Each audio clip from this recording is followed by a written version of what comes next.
Hi guys, welcome. This is a short video on how to hopefully switch your right hand drive headlights to left hand drive. So I've gone through the manual and can't find anything in there relating to how to switch the headlights on the E53 BMW, but looking on the forums and everything else, I believe if you go behind your main light switch, there is a lever just there, and if you switch that lever down all the way, hopefully that should make a plate go across to divert the beam to make it from right hand drive to left hand drive. I'm going to do a little test later with the headlights on the wall. So okay guys, so as you can see by the headlights on the wall, it's completely flat now. So this is like the neutral position for the headlights, so you can drive it left hand drive, right hand drive. But just to show you the switches do work in the headlights, I'll just show you the difference when I flip the switch. Okay, so I've took the cap off the back, we can now see in there, and you can see the lever just there. So when I flick that, the Euro lights on it does affect it a little bit, but you can see it's gone down now. If I just do that again, it just creeps up a little bit because of the Euro lights on it. It's preventing it from showing fully, but you can definitely see where it goes up there and then it goes flat. So same with the other side. If I do that, see where the cap is.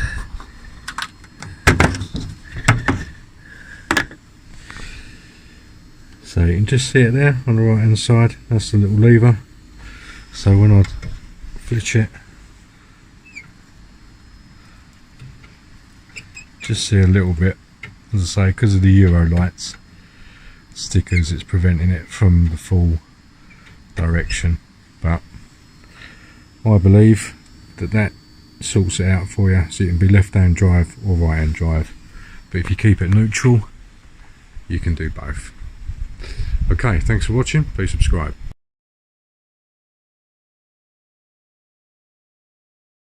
Today we're going to be updating the rear lights on the BMW X5 E53. So first off, tools we're going to be needing for the job: 8mm spanner and these plastic extraction tools. So to remove the second part of the cluster, this part, you have to gain access through the little slide door, and there's going to be 3 8mm nuts. So you've got one at the top, 2 at the bottom. So that's how you're going to remove that part of the cluster. The second part, you have to remove this panel to gain access to the other nuts. And to do that, you just use these plastic tools to lever that up all the way across, and then that just literally pings off. So that's stage 1. So once the plastic cover's been removed, this will give you access to 3 more bolts. These are also 8mm, so you've got 2 there, and then you have to sort of tear this carefully to get access to your 3rd one. And then that will allow you to remove that part of the light. So once you've removed the lights, give the area a good clean before installing the new lights. So before putting fully back together, do a light check. Does appear to flash on the camera, but when it's not on the camera it's not flashing, it's constant for the backlights. So nice little job, nice little improvement.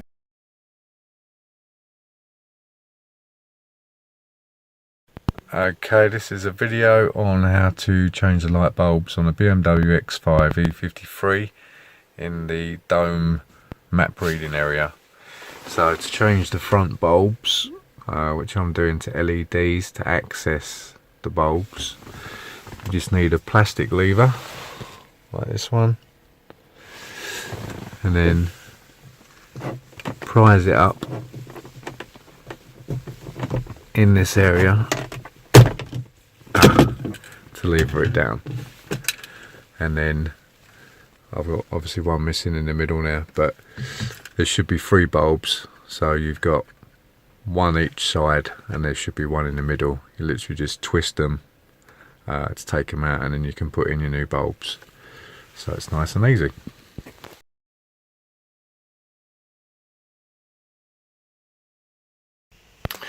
Okay, this is a quick video to remove the instrument cluster on a BMW X5 E53. You've got 2 Torx 10 screws, one each side up there. So you take them out, obviously using your Torx 10, and then with a plastic lever tool you can just literally prise in at the top and bring your dash out. It should slide out quite easy, and that'll give you access to the connectors at the back. Unplug them and out she comes. Is going to be topping up your screen wash. Obviously visibility is pretty important when you're driving a car, so knowing how to top that up so you can keep your windows nice and clean. There's no water coming out of my one, so it's probably a problem. So you generally have a lever down towards the driver's side door. Mine's down there. Sometimes they'll be underneath the steering wheel, might be marked in orange. So pull your lever, open your bonnet.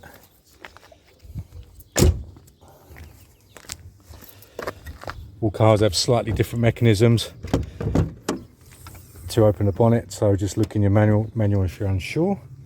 And then there's your screen wash. So it might have a blue cap, might have a yellow cap, all slightly different, but that symbol will be the same on each one. So there you go. Nice blue liquid in there, that's your screen wash. One does need topping up, but it should be working. So that's where it's located. Obviously once you've topped it up, put your cap back on so you don't lose fluid everywhere, push fit, and then that's where it is. There you go, screen wash working as it should be. So pretty important. The life and soul of an engine is the engine oil, located to check the levels with a dipstick. The dipstick could either be red or yellow indicated. Do this again with the car on level ground. You'll probably need to give that a wipe.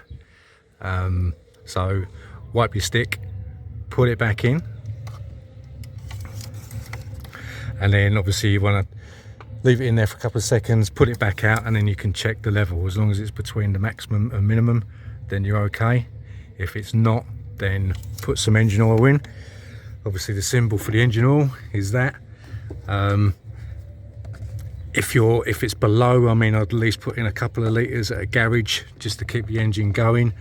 And again, obviously you can check when the engine's cool and on level ground to check your level. And you want to obviously get that level to within the range. You can check your quantity of your car in the owner's handbook. But as I say, that's key to the running of any engine. Engine oil is vital. And obviously you can check in the manual for which one. I generally use a synthetic oil, fully synthetic. I think it's a 1040 watt. I'll put up a screenshot. Okay, something else to check is your brake fluid. So it's normally filled up with .4. I'll put a screenshot up of that, and you normally have like a minimum and a maximum, so obviously just make sure you're between that range, ideally on the maximum. Then lastly, only when the engine is cold, I must say, never ever do this when it's hot because it could explode and go in your face. So really like health and safety on that one. So obviously this engine's cold, check your radiator fluid. You normally get a little light come up on the screen. I'll give you a screenshot of the symbol, and you normally have something like that sticking out. Looks like a little bit too much in there, but best to have too much than not enough. So there's your radiator thing. Must reliterate only when cold you can access that. So make sure it's screwed back up nice and tight, and they are your key fluids to check on your car. Okay, thanks for watching the video.